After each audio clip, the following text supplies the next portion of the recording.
The girl in the basement. Jeanette commented how her dad always had a ski mask, duct tape, and bungee cords in the trunk of his car.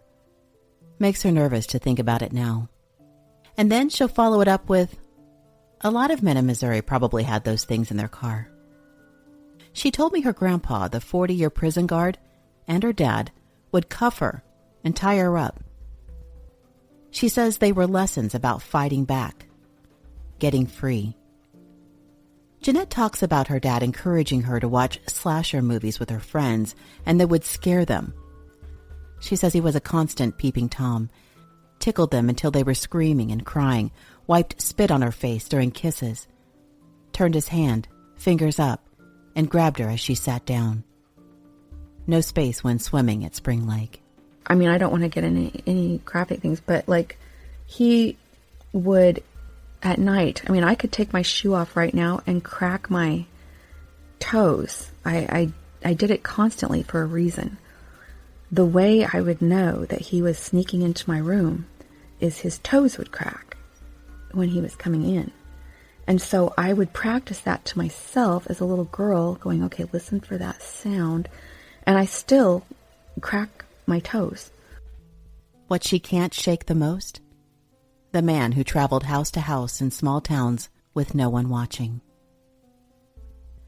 I took a road trip with Jeanette. It was her class reunion and the 30th anniversary of her father's death. On the way to Kirksville, Missouri, we stopped at the old house in Holt Summit.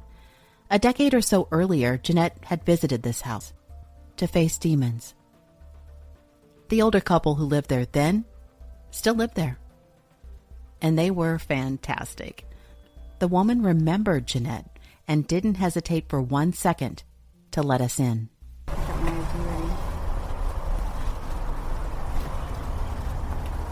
Is it her? It is. It's her? Yes. Hi. I don't know if you remember It's me. her. I came here like 10 years ago. Do you remember me coming by like 10 or 11 Sunday? Oh my gosh, look how that. She's actually, yeah. So I'm driving up. This is my last time in Missouri. I'm kind of saying goodbye to Missouri. And I wondered if I do still have that trauma in that basement. I wondered if I could look at your basement one more time. Is that okay? I know it's not traumatic to at all. It's she's still there. She's the sweetest parent with it. Oh, okay. Let me in, and you didn't even ask me why I wanted to do this weird thing. Let me take my shoes off. And this is Nancy Simpson. So she's the voice of the Ozarks. Oh, is that right? We made our way to the short steps that led to the basement. Frankly, her mouth was moving. And she was like moaning, and there was hair like this, and it was over the mouth, and the mouth was slightly moving, and it smelled like fish. And I was like trying to figure out, yeah, it was bad. Mm-hmm. Her head was out of the bag? No, her hair was on her face, and I could only see her mouth. And it was moving a little bit. And it smelled like fish.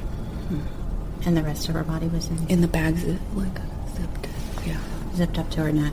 But I could see hair, matted hair, and a mouth. And that was it. Moving. And then my sister was on the other side.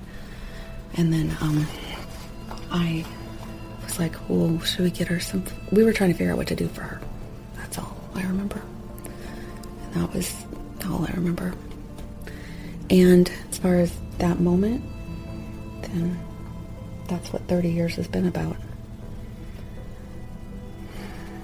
And I have no idea why, except in my nightmare later, you know, like a real... Then she starts getting out of the bag and starts saying, you'll never forget, you'll never forget. And then I like fold her up and I slide her under my bed and I break it into 1,000 pieces, and it's just a ton of shards of glass, and it's gone. Mm-hmm. Afterward, in the car, There was somebody in a bag down there. That's all I know. That's all I can say. It's very... And then Chris and I both were traumatized after that. It's odd. previously on The Toll. Poison, control. The doctors had said that he was not going to live. And she goes, I'm Fruity Yummy Mummy. That's my serial killer name. Get it? I mean, you did send the candy and there was arsenic in it. I was wondering, when you guys mentioned that you had carted out tons and tons of chemicals. I'm an award-winning journalist who has spent decades chasing stories and investigating cases across the Ozarks. It's tragic, really. I don't believe in coincidence. We all have a story. Nobody was able to make it because everybody was sick. A dark secret wrapped in emptiness and regret. Within a year, her entire nuclear family died. You know. Tons and tons of chemicals. The Toll. I'm Nancy Simpson. Bruce Fulford, husband number 3, died on January 4th, 2007. I want to cover his life and death in more depth here. His son, David, wanted to be sure his dad was more than just husband number 3 in this story. Jeanette called Bruce her favorite dad. She was an adult with her own children when her mom and Bruce married, so she got to skip right to the part where he was a fun grandpa. David outlines how his dad had started dating around, was a flirt, and a funny guy. David says his sister helped him organize a file system to keep all of his ladies straight. Then answered that strange LDS online dating ad. Killing first husband, maybe making the second husband go crazy, looking for the third. And so I think we all laughed about that, thinking that this woman maybe had a personality that could match my dad's wit. David says his dad was getting a second chance at life. Jeanne and Bruce met in person in September. The story where she dresses up in that fat suit and the moo-moo, and then went into the mountains on the first date, roasted marshmallows, and discussed his millions in UPS stock, and then her marriage proposal, that all goes here. Jeanette says she was so fearful of her mother's haste that she ran and did a background check on Bruce. By December, they were married. David says his dad did not take care of his body. He had a quadruple bypass while he lived in Michigan, though, and was the healthiest he'd ever been. David says he was very close with his dad, and him moving to Utah hurt. But he accepted Jeanne. I think that we all kind of took in Jeanne into our family and thought of her as a family member. And I wasn't around a lot of, some of these visits, but, I did talk with my dad, and there were lots of reports coming in from joking from her. And, and I even remember she used to make these odd jokes that just kind of, matched like that ad of, just having this kind of like sense of humor that seemed witty and seemed sarcastic. And I remember that she would make these comments. I don't know exactly, something like, I must be the unluckiest woman because it seems like people around me keep dying or something. And we all thought that was kind of odd, but I didn't really understand in the context at the time. David says he knew Jeanette's sisters and brother. When we met Jeanne at first, we were told that one of her daughters, and this is Jeanette, was very sick, had MS, because she wasn't around. There was 2 other daughters and a son. I remember having holiday visits with them, several times and hanging out with even their kids. When I told Jeanette this, she was like, huh? Then this. My dad was such a family man that we always had family events. He was always putting on a party like in his backyard and cooking. We were cooking for everybody, and he would, I remember he used to order like these big inflatable slides with what, they had like this wet slide, and the grandkids. My dad was all about his family and grandkids, and so there was just constant celebration. So it just seemed like everybody was, happy and enjoying each other. It was, kind of nice, even, I guess, getting an extended family that we hung out with once in a while. I asked her, I was like, no big barbecues, no rented water slides for the kids? She replied, never. She did not know until now that Bruce's family and her siblings were having gatherings like this. When Jeanette was invited, except for their family Thanksgiving or Christmas, she was alone or with her kids. The isolation, manipulation she's always talking about. Jeanette had already asked her mom too many questions about Roy, then called her out saying she thought her mom was marrying Bruce for his money. Jeanette got so sick before the wedding. A reminder that this is before social media as we know it now. A few years before Facebook came online, no one was talking to Jeanette about these gatherings and no pictures for her to see. And she was so sick. Jeanette says she was around when the couple was fighting, Bruce accusing Jeanne of marrying him for his money. David says he heard that too. My dad was a caretaker, and he loves people. He loves being around people. He loved being around family. And there were times where it just seemed like my dad wasn't himself. Like he just seemed unhappy or on edge or just kind of cranky. And, and it just kind of seemed a little, out of place. There were times, too, he would make comments that, I guess maybe there were some times that were not so happy. I think there was something about, he joked around about one time that it seemed like a joke at the time about her, maybe he thought married her for his money or something that, I don't really remember, my dad complaining too much. It just seemed like he was just kind of a different person and on edge at times. David says when he'd fly into Utah and stay with Jeanne and Bruce, he would get very sick. There's no easy way to say it, but it was like explosive diarrhea, throwing up. And I always used to remember too, like it wasn't like a normal. It always had like a color to me that where I was like, this just is so weird. It's not a normal kind of, like loose stool or anything. It was, I always remember in my head of this, like, just like a darker kind of color that it seemed like I was always sick with. He tells me about the time his brother got married, and he went to a celebration in Cache Valley, Utah, and got so sick, had to make a trip to Montana and could hardly function. He says being ill during his trips to Utah was something he just dealt with, and he wasn't the only one. The illnesses happen so often, it's hard for him to keep them all straight. There was a case where a lot of us were sick. Some of the visits kind of blend together because there was just like that constant illness. And I always just, since I had to fly 4 hours each way, I just always chalked it up as I just did not like to travel or did not like to fly because I was sick a lot. But that was, I believe, in 2004, 2005, the time that all of us got sick.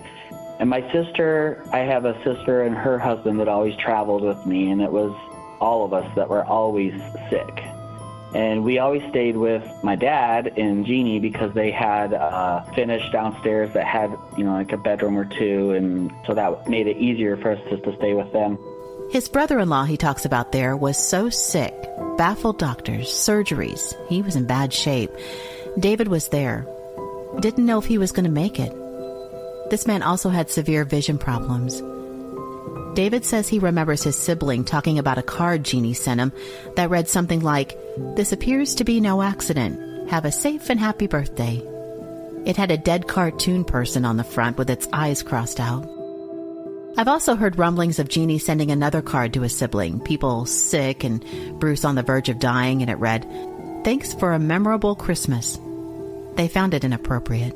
Jeanne's son-in-law, the one who was so very sick, is also the subject of the recorded phone call between Jeanette and her mom. I've beeped out his name.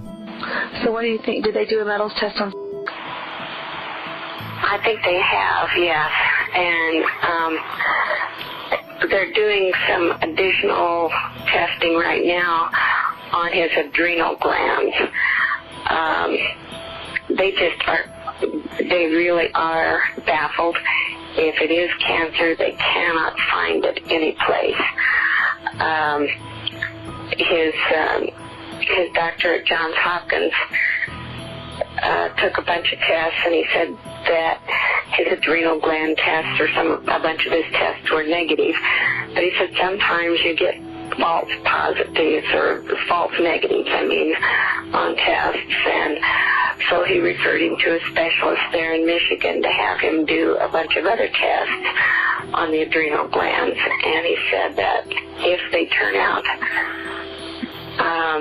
negative, then he's going to have to go back to Johns Hopkins again for even more. And they're just absolutely baffled by what it is that is the matter with Things that stand out to David now? But there was one time where we were having, like a meal with my dad and Jeanne's side, And then I think we were supposed to go to my mom's for pie, and we didn't even make it. We couldn't even make it. I mean, everybody was sick. But it was one of the holidays where we were supposed to go over to my mom's for dessert, and nobody was able to make it because everybody was sick and just, throwing up, diarrhea. Chaos behind the jokes. It was starting to brew. We were all concerned about how fast they got married, and then my dad had like a prenup. And I remember there was like an argument with our siblings because we were upset that he had, I think, later had changed it. Yeah, I think that some of us kids were just kind of, trying to protect him at times. And I think that our relationship towards the end of his life was good, but I do feel like there were some strained, issues between family members. I need to talk about a scab. Yeah. It was the area around Bruce's driveline that went to the artificial heart machine. The scab that was to be protected at all cost. The scab Jeanne picked after she fired the home health workers, accusing them of stealing. Jeanette had said that her mom had openly admitted to picking the scab. David says yes. Jeanne admitted it.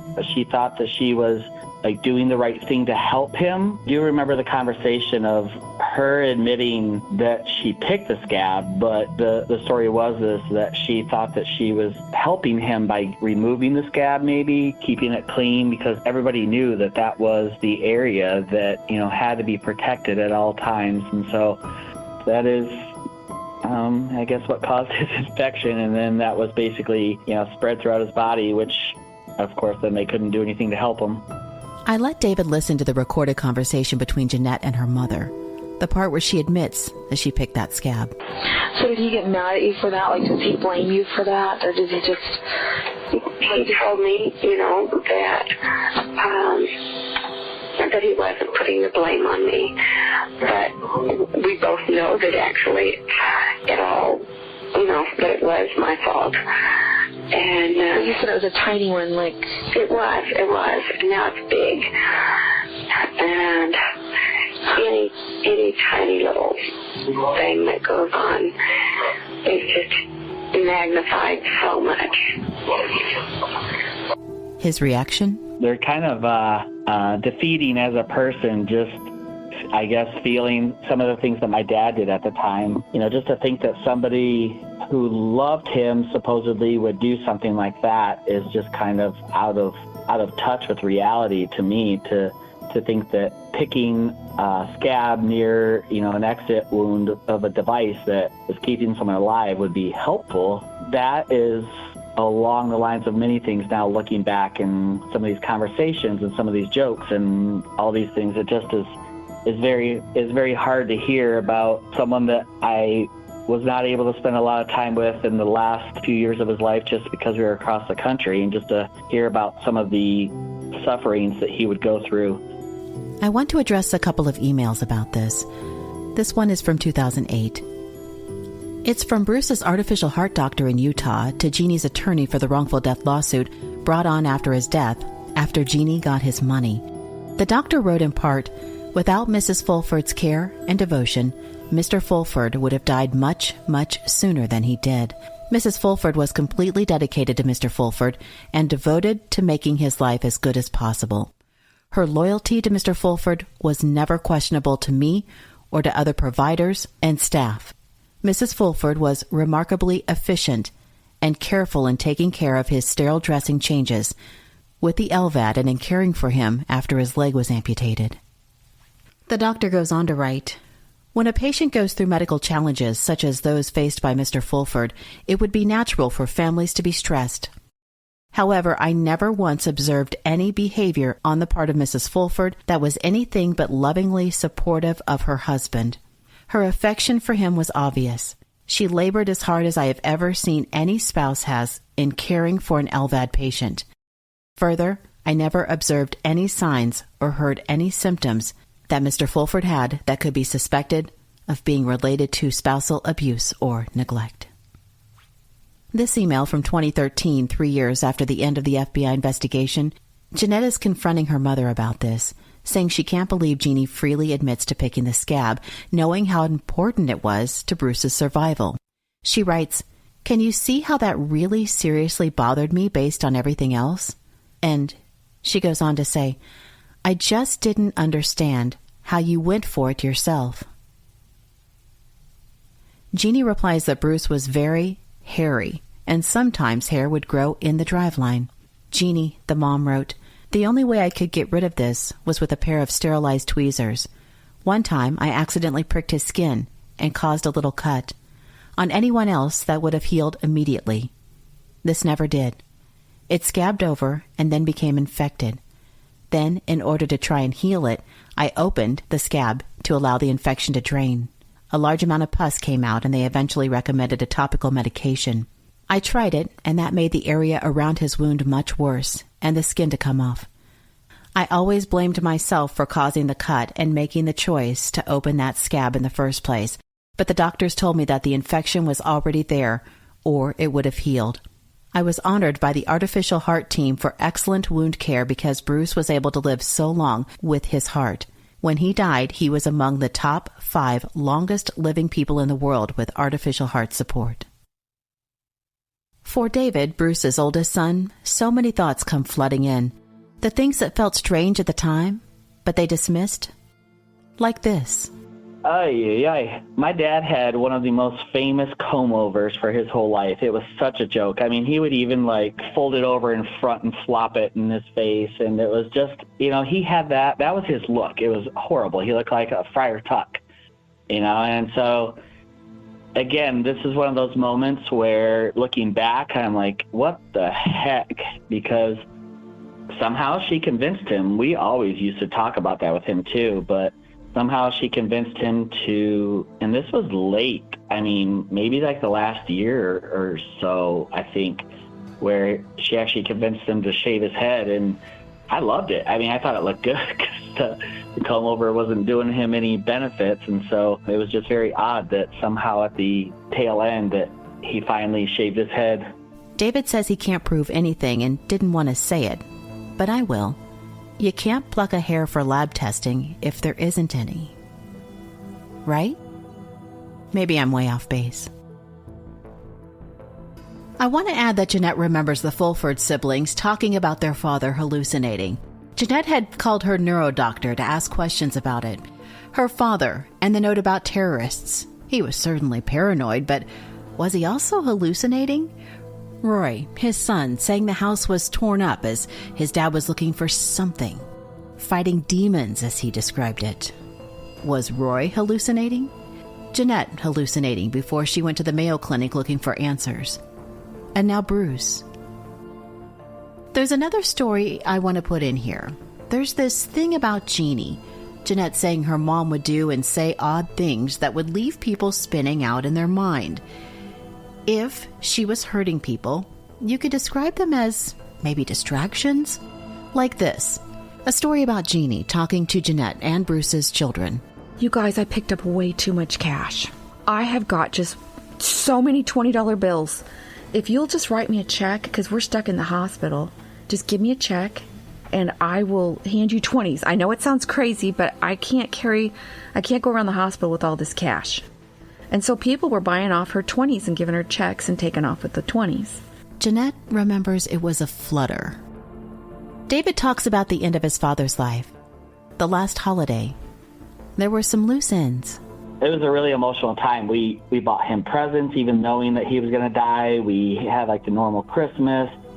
My dad gave special kind of blessings to each child and just shared stories, his favorite stories of every kid. And so there's lots of crying and lots of attempting to kind of get things in order for when he left. But it was chaotic.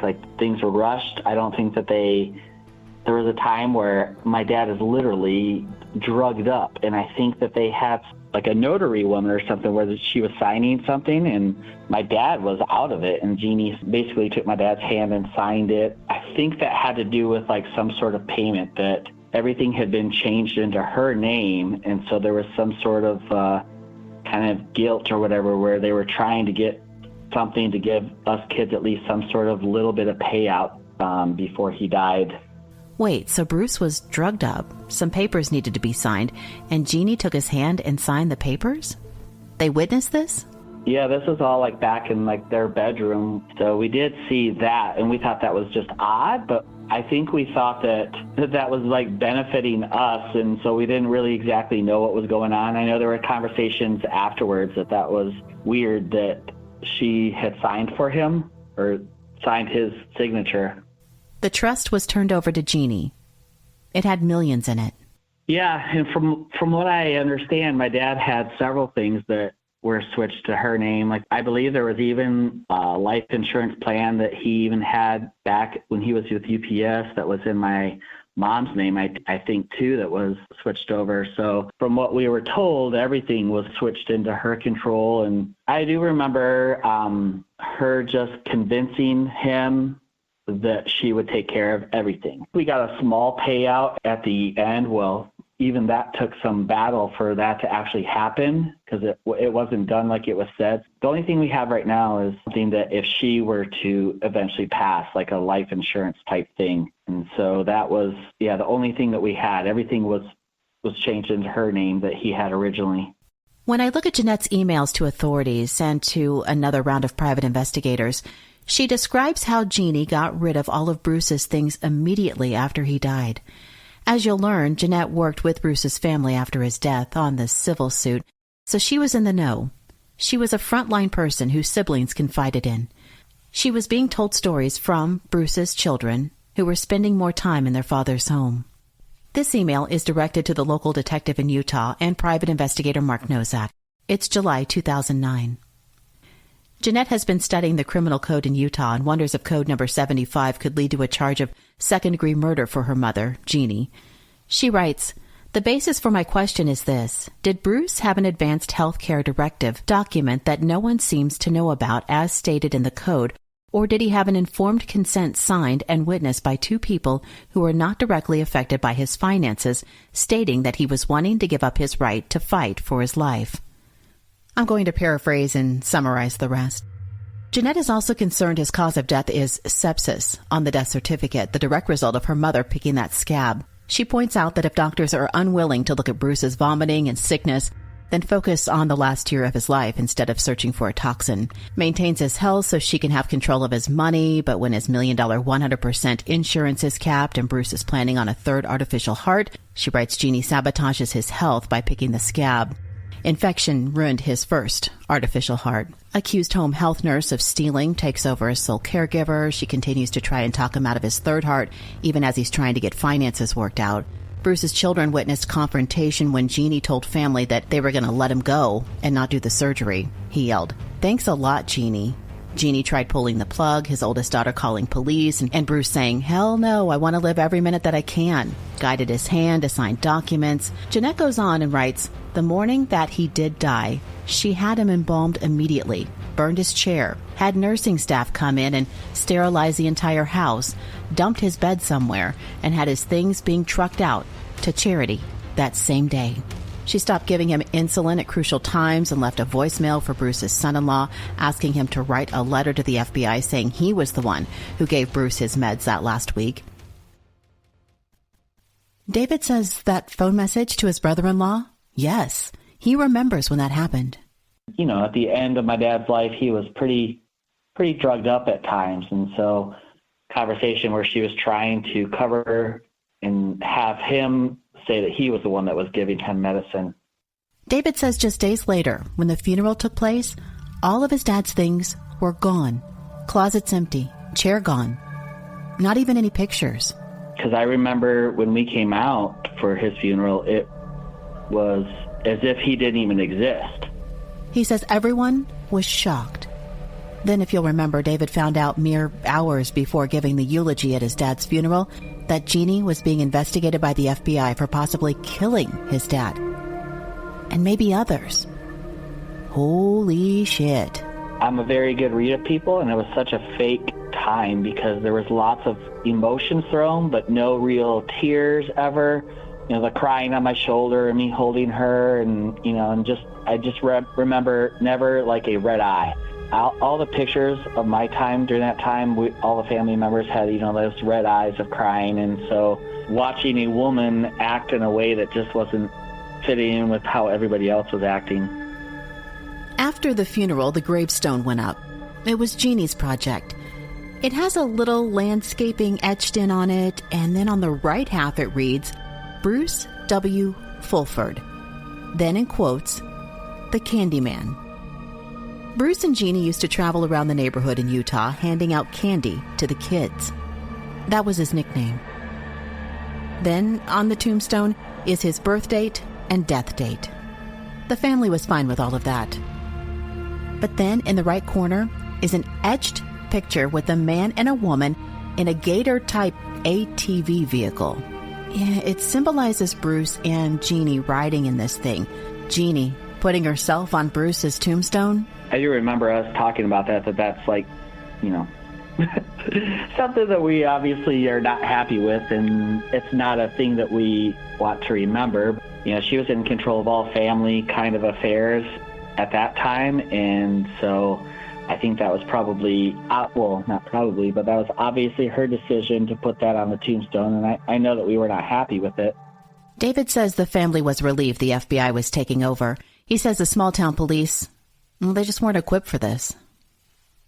6 months later, on top of it, Jeannie sent David an email asking him to write a letter to the FBI saying he didn't believe Jeannie killed his dad. David forwarded the email to me. It's June 2007, so 6 months after Bruce died. It reads, Dear David, I hope you have never heard such a crazy thing before, but I sincerely need your help by giving me a statement by email that I can give to the FBI on Monday to tell them that you don't think I killed your dad. Any other nice words would be appreciated. I'm feeling pretty low when it's my own daughter who has brought me to this point. At least everyone else in my family seems to know that she needs mental help, and maybe the FBI can be helped to see it also. Hope all is well with you. Are the wedding plans progressing? I'll bet it's nice being out of school for a while. When do you think you can come out? Love, Jeannie. David says things were just off. I just thought that was really weird that she would, in the same email, give me a letter of recommendation saying I didn't kill your dad and I'm looking forward to meeting your wife. So I just thought that was weird. Of course, I didn't respond. David says he's never talked to her again, but he thinks about her all the time. Not the reason you might think. David has had lingering health problems that started right at the time his dad died. He has zero energy at times. Head bobs he calls episodes. Sometimes it lasts 10 to 15 minutes. He says he has seen every specialist known to man. I get to a point where I feel like my body is not even functioning. I would tell them at times I would get like these weird tastes in my mouth, and it's like this foggy kind of almost personality, and they're like these very quick moments at times. Sometimes my body would be so drained that I was in bed for a few days. And then there are some times where I just have a normal one during the day. I've had these recently, and then they'll last like 15, 20 minutes, and then I'm back. And it's so weird. Like, we've tested blood sugar. We've gone to anybody that ends in ist I've been to, and they all say, oh, we're going to run some tests. We're going to help you out. And nobody has found anything wrong with me. They all say I'm healthy. The toll for David? So his health, yes. And also, of course, he misses his dad. For years, he says, he continued to buy his dad Father's Day cards. Yeah, I still have some of those where I signed them and dated them after his death, which is, because like I said, my dad and I, we had a funny personality. And so, a lot of his Father's Day cards were always those ones about farting and pulling fingers. And so, yeah, I have a few of those still saved, and then every now and then I kind of have this sense that he's with me. So it's hard. I guess I don't really know that anybody can kind of understand. David, Bruce's son, shared a picture with me. It's a photo of a plaque Jeannie had made. Jeanette says her mom made several plaques, and they hung on the hospital wall in the artificial heart ward. Jeanette once thought the hospital had made them, but no, she later realized her mother had them made. David stares at the picture of this particular plaque.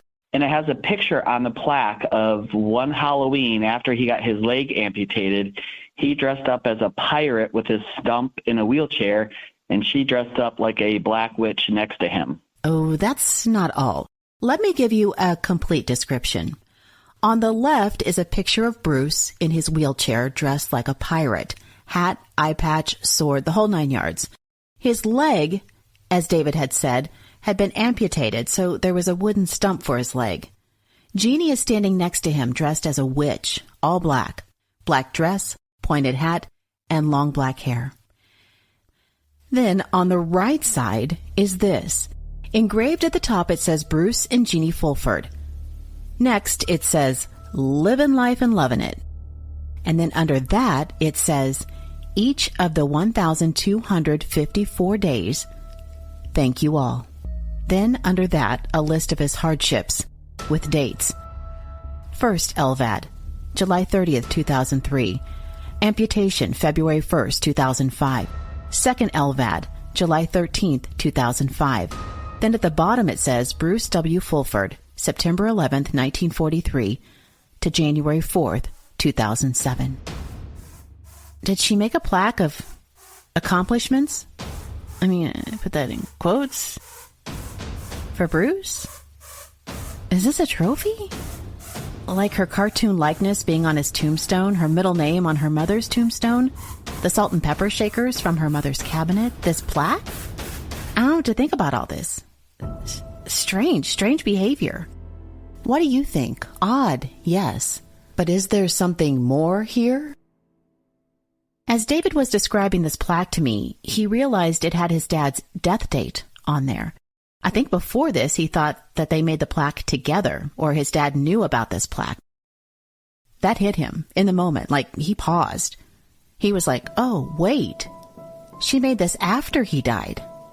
And then one more thing that I found was an article that Jeanne sent me. Basically, after my dad had his artificial heart, the local paramedics, this was a new device, like this was new kind of medical happenings at the time, my dad's heart. And so they had this special training for all the local EMTs and how to respond to him if something were to happen. And so it has a picture of my dad and EMTs working on him, and it just says, you know, artificial heart recipient helps train local EMTs. And Jeanne attached the sticky note to it and sent it to me, and I just found this, and it says, hey, Dave, your old man made the news again. Still the right section of the paper, not the obits. Love, Dad and Jeanne. In an email from 2008, Jeanne wrote to Jeanette that she wanted to get the lie detector test done and present her own evidence and get it done quickly. So she hired an attorney. She wrote she had evidence and testimonials from neighbors and doctors ready and held off on signing the exhumation papers until she could be questioned. She says papers weren't ready for months, so in September, she called her attorney and asked if the polygraph would push things along and bring at least some comfort to Jeanette and the Fulford kids, Bruce's kids. Her own evidence. Jeanette had asked her mother to see all of this evidence, begging her to present it so Jeanette could clear this cloud of suspicion, make it all make sense. What Jeanne had, she said, were some letters from doctors saying she did a good job working to keep Bruce alive after his artificial hearts. I also find this. It's a petition of sorts that Jeanne, the mom, sent to her children and then forwarded to the Fulford children. Her note, I just sent this to my kids and I thought you might want to see it. It's a letter that is going around our neighborhood.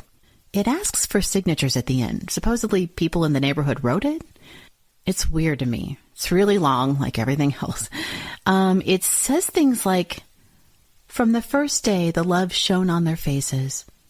She'd smile, but had anxiety. Great influence on the kids, gave candy away, knelt before God, doing everything to extend his life. We miss the candy man. It's just basically notes saying that Jeanne was a nice person. They seemed to love each other, and there was no way Jeanne would have hurt him. It really sums it up. It's really long, though. Jeanne, in part, writes an email that says, I'm going to tell the FBI investigators I want this investigation closed. I am very angry about even being under suspicion. Even when they find nothing in Bruce's body if they exhume him, it will not convince Jeanette I did not kill him. I'm angry that I've had to hire a lawyer, and I'll be even angrier if I continue to be under suspicion for months while these tests come back. Chris was riled up yesterday, I could tell. Will has been riled up all along, and everyone knows that you shouldn't cross Denise. So now, I'm mad too. FBI, watch out. Jeanne took the lie detector test, and 13 days later, Dennis's body, husband number 1, was being exhumed from his grave in Kirksville, Missouri by the FBI. Jeanette looks up and sees a picture of her dad's coffin on the news as she's fixing breakfast in her kitchen in Utah. Next time on The Toll. Poison Control. There's a big story going on in Florida, but we want yours. Oh, he was a jogger. Yes, I remember. Now I understand why she acted that way. All I'd wanted to do was track down a secret and see why I was so sick, and instead I was getting people's bodies exhumed. Thank you for listening.